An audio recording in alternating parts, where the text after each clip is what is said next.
Good morning, everybody. I hope this finds you well and warm in our last talk for this year before we break up for Christmas. And I wanted to talk today about developing our intuition. I think now that we're perhaps taking a little bit of a break and we might have some space for a little bit more of a self-practice, this could be a really useful thing to develop if it's not something that you do already. So we often talk about having a daily practice as teachers, and we can often think about this as being our asana practice or like having a daily yoga practice on the mat. But the practices that I'm talking about today, I don't necessarily have to be traditional yoga practices, but they could be if that's what works for you.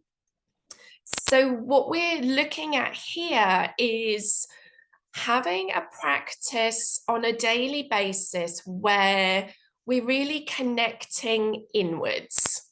So it's not so much about following guidelines or rules or a plan.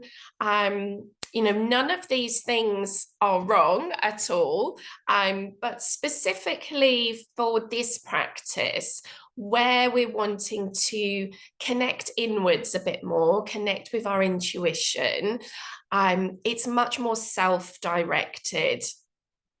So we want to connect in to really discover what our needs, our emotions, where our body's at, where our head is at, all of these things. It's really connecting in on a daily basis. It's a really useful practice just for us as individuals. Certainly I use it a lot in making decisions in my business and in life generally, that it's useful to gather information externally, but very often there are times in life where we don't really find the answer outside of ourselves. And that there are times where really it's down to us to make a decision. So yes, we can look outside for information, which is very useful. But that daily practice around really connecting in and going, what do I need today? Like, what would make today a good day?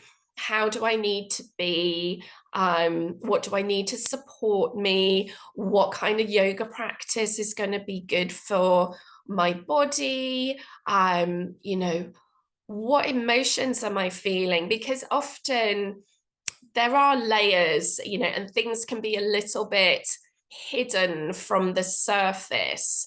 And so it's really useful just to spend some time without distraction where we can really connect in and connect with those quieter, softer voices within us that in the hustle and bustle of daily life we don't always hear, because they are often quietly spoken. So finding out, for example, we might have a predominant emotion that we're aware of, but not be aware of what's underneath that might be driving it. So these practices where we can really connect with ourselves can really start to help us go a little bit deeper in our own development, in our own practice. And we're balancing then the external referencing where we're looking outside for information, for data, for perhaps guidelines. We've got professional standards. We might want to refer back to lesson plans that we've done before. There's all kinds of places we can find external information, but we want to balance that withdrawing inwards as well from our internal referencing, because this has a big impact in how we show up in the world, how we show up in our classes.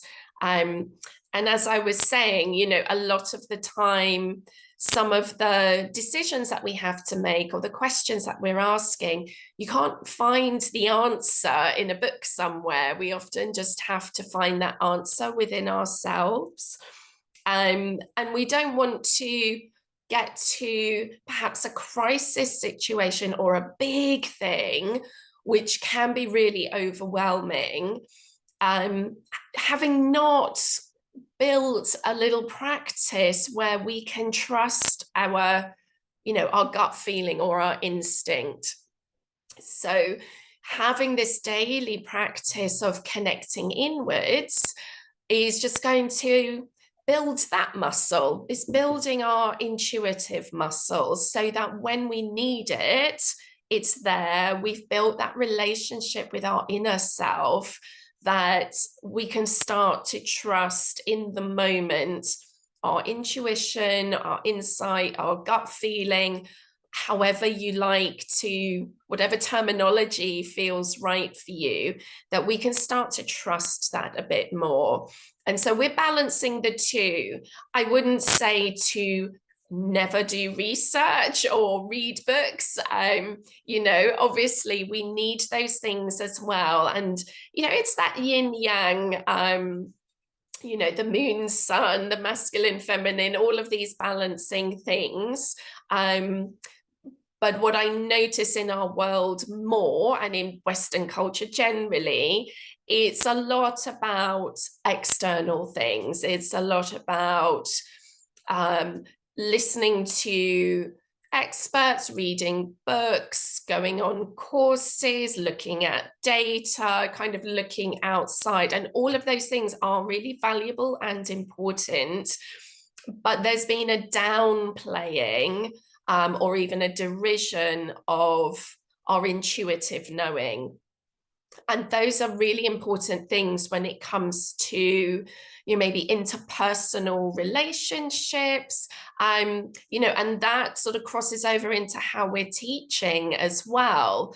And this is where I feel it's really useful for us professionally, is that the more that we can trust our intuition, I think the more responsive and the better teachers we become. Because again, I suppose it's like anything that we learn, that initially we need the external input. So what's coming to mind is, say, learning to drive a car. And so there's a process of learning where it's very conscious, very deliberate. We're having to practice, we're having to get constant corrections from our instructor because we're not good at it yet. But as you build up experience, then some of these skills they move to a different part of the brain and they become more automatic rather than consciously thinking, press down the clutch, change the gear, look at the mirror. Like these sorts of things we might have to almost say out loud, but they become second nature with practice. And then further, with more and more practice of driving in traffic, what I notice is you get an instinct about maybe what other drivers might do. Like if we're really present with our driving, and again, if we're used to using our gut instinct, that and listening to that we often can avoid, you know, a potential accident or some tricky situation. And it's happened many times where if I was just looking at pure obvious data, there wouldn't really be a reason for me to keep my distance from somebody or hang back, or, you know, but there's just some inner thing which says, I don't know why, but that person's going to turn even though they're not indicating, and nearly always they do. There was something there, maybe some very micro thing that you notice that's not quite right about their road position or something. So, all of this is to say that the same applies with our teaching, and that once we've done our training and you've had some practice as teachers, is to start building the trust in what you know, because you already know a lot. I'm sure most of the teachers in this group are, trained well. You'll have varying degrees of experience, but, there's hardly anybody who's a total newbie. So when you've been teaching for a little while, to start thinking about tuning into our intuition a bit more and being a bit more intuitive in our teaching.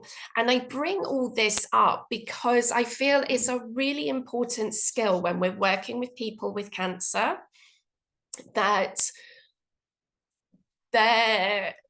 the way that they may show up in class week to week is incredibly unpredictable. So we may have created this great lesson plan, or you may think, oh, for this term, we're going to work on this thing and we're going to develop it week on week, which you can do in a more general public class. You might have a theme for a term. It might be that you really want to develop balances, for example. You've got certain things that you want to work on, and it can be this progressive thing. And you can do these lesson plans where you're gradually building up week by week in difficulty, in knowledge. But when we're working with people going through cancer treatment, it's so up and down where they're at with their energy, with what's going on in their treatment, with where they are emotionally, that, and I wouldn't say not to do plans, because it's always good to go into a room with an idea of what you want to teach that day. But what I often find is that it changes a lot in the moment, because I come into a class and depending who's there and where they're at, what I had in mind may not be the right thing for them that day. And so this is where, when we've had a bit of practice at connecting in with our own intuition and responding to our own needs, that we're building that muscle, that strength of our own intuition.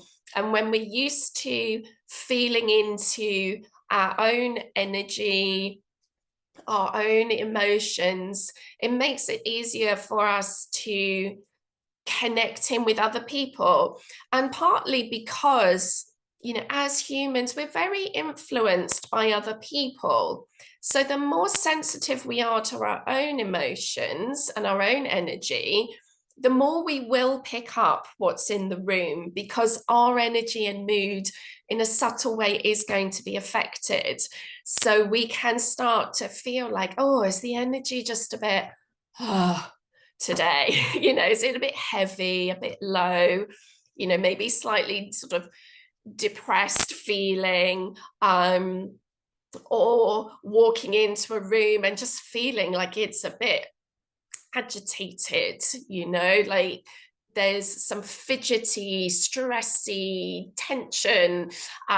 People don't always say exactly how they are, but the more that we can tune into those things, when we can feel a bit more the energy of the room, really noticing people's expressions, their body language, having a little check-in with people, then we may have gone in thinking, oh, for example, I might have in mind that I want to do something around building up, some leg strength, and working with balances, and doing some stronger standing poses, for strength, balance, bone density, feeling a bit more grounded and steady. And then the energy in the room just isn't that. And so it might be, oh, okay, I'll save that for another day, but what do people need instead? Um, and so this ability to really be creative on the spot is something that we can purposefully develop over time. I know some people find it a bit easier to be or connect with their intuition and their creativity, but it's something we all have. And so we want to encourage you to see it as another skill that with practice you can build and develop.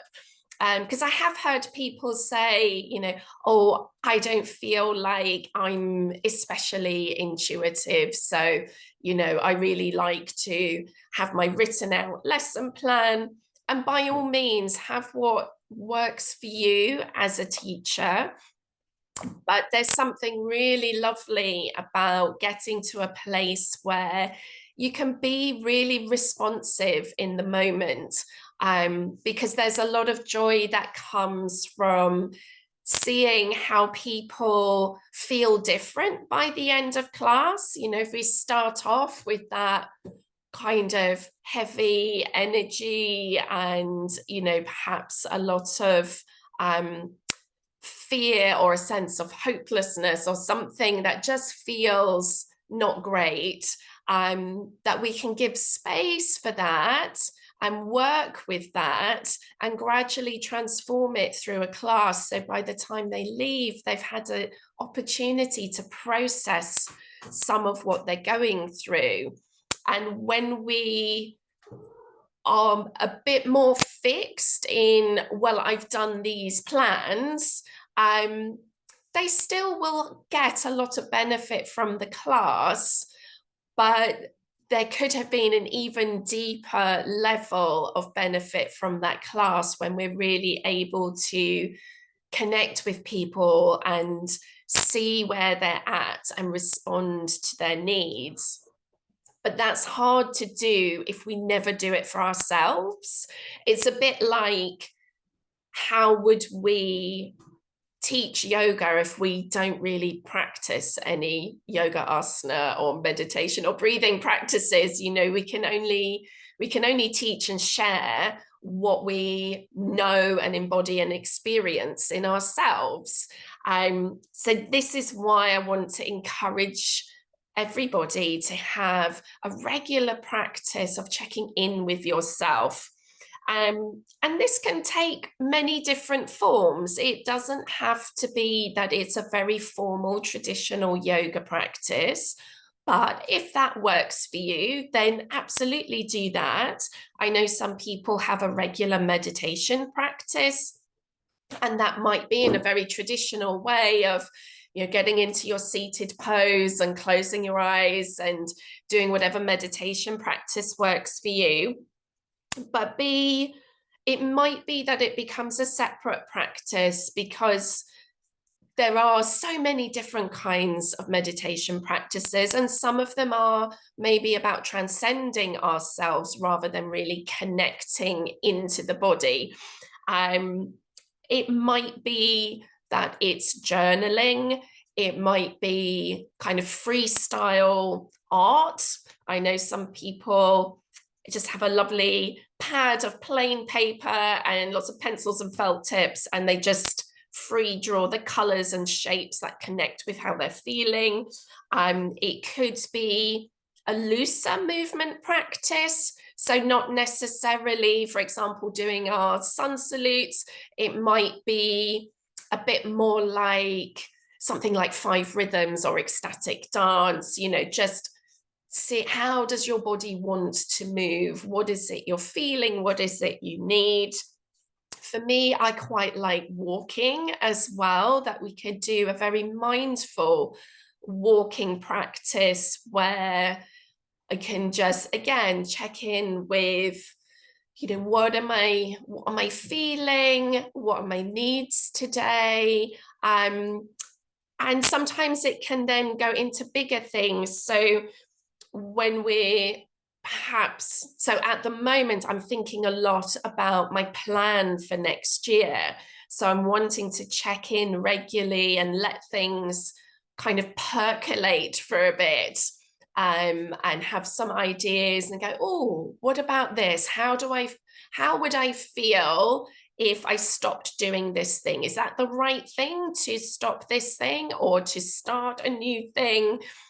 And like I say, we can look outside of ourselves, and it's really good, maybe to crunch some numbers, to look up logistics of travel or cost of room hire, or how much time it takes to do a course, or whatever it is that we might be wanting to plan for next year. But if we do it only from our headspace and just using external data, we might not make the right decision for ourselves. So these are the thing, only we can know what it is that's going to bring us job satisfaction, joy, fulfillment, be the right balance for our individual energy, personality type, like all of those things. Only we really can have the answer to that. And so, we can look at, say, business development books, and they give you all these strategies, but they might not be the right thing for you. So again, this is where we want to just give ourselves a bit of time. I know, now that we're taking a little bit of a break, and I'm assuming most people are not going to be working absolutely full time as normal, that if you don't already have a daily practice of just checking in with yourself, then it may be that this is a time where you could start doing that. And it doesn't have to be for a really long time. Maybe just start with 5 minutes or so of just, sitting quietly or being on your own somewhere, or just, a quick walk around the block, whatever it is, whatever is available to you.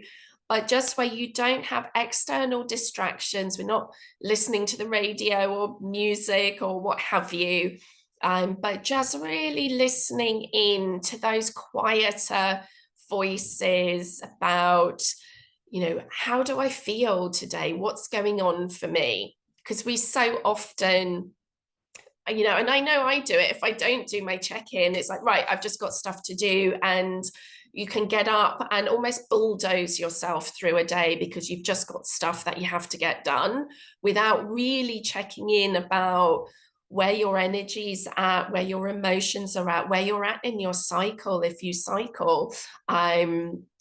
Yeah, all of those things. And so, yes, we have our to-do list, but you go, I just need to go about things in a bit of a quieter, softer way today.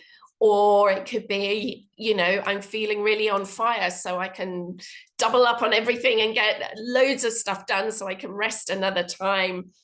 All of these things about just building that muscle and that trust in our instinct, so that we're much kinder to ourselves, we meet our needs more regularly, that we can make decisions about how we want things to develop moving forward. If we're making plans of where do I want my life to be in a year, in 5 years, that's an internal thing. We need to find out those answers. And again, then we can take it into our teaching as well, that when we're so used to doing that for ourselves, that it can become almost second nature then to start connecting with other people and what they need, and just trusting that we've already done the work to build all the knowledge you need about all the different yoga practices that we can do, whether it's asana, pranayama, meditation, relaxation, and that you can choose what's appropriate in that moment for the people in front of you. And this is very much something that we develop a lot on the course when I do the 10-week holistic teacher training course, because there's not, like, I can't give you, say, 12 lesson plans and there's a term of classes that you can go do for, cancer patients, because it needs to be really individual to the people that you're seeing. So yeah, there's not like a cookie cutter standard thing that is yoga for cancer. It's much more about this, about developing our own inner skills, so that in the moment with the people you have in front of you, you can, with skill and wisdom, pull out the practices that you know and put them together in a way that's going to be really beneficial for the specific people in your class on that day. And you may have the same people for a period of time, but how they are on any given day is very changeable.